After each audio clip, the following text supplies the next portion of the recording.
Hey, what is up everyone? Welcome back. In this session, I'm gonna answer one of your questions about repeaters from one of the viewers, Robert, and he's asking, hey, how do you remove repeater entries? Now, big caveat, if you're new to this, there are multiple videos I covered about repeaters and how to start implementing them. You know, you might create something like this list. So you can basically add multiple different entries, you know, predefined variables. And you can add as many people, let's say, as you wish in the list, or, you know, or any products you wish. And so repeaters allow you to list different items in a certain template in this card. In this case, it's the horizontal card template I'm using.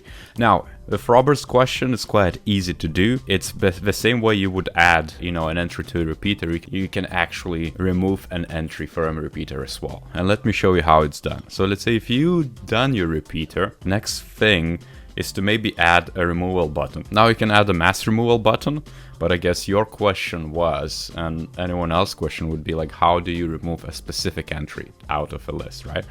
So it's quite easy. So I'm gonna go back and just where we defined those cards, as you can see, we predefined 3 different cards. I'm gonna go into one of them, which is our template basically. And I'm just gonna move that setting icons to the side and just gonna add an icon for the removal. Something like that.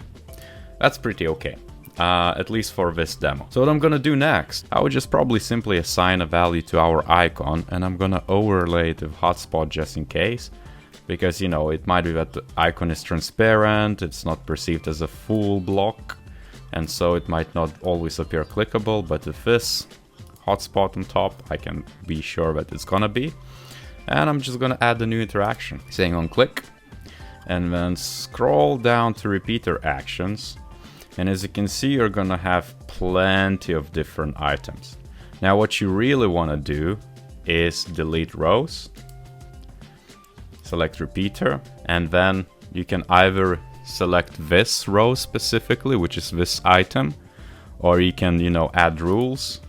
You can add marked states. It's really up to you how you want it to define, because sometimes you might say that with this button you're gonna disable with a rule that, you know, if item, as you can see an example, this is item state is CA, remove all of them, let's say. So you can remove multiples. But I'm showing you just how to remove one of them because it's most likely scenario. Or you can all wipe them all, you know, if you want to, but it's up to you. So I'm gonna show you how it's done with this. And that's it. It's simple as that. Let's preview, and I'm gonna show you that it works in practice. You're gonna see. So as you can see, our button to remove is there. If I do this, it removes. And if I add a new entry, let's say Robert, YouTube, designer, and I'm gonna add you to experience design team. Boom, as you can see, we added our entry.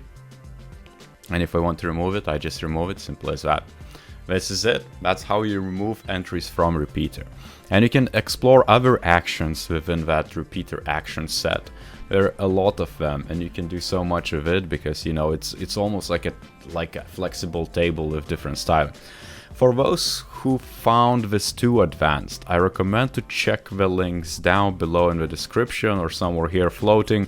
I'm gonna try to add the links to a previous introduction to repeater functionality, as well as advanced repeater functionality of how to add different options. I hope it was useful as per usual. If you like this video, give a like, subscribe to this channel, and I'll see you next time.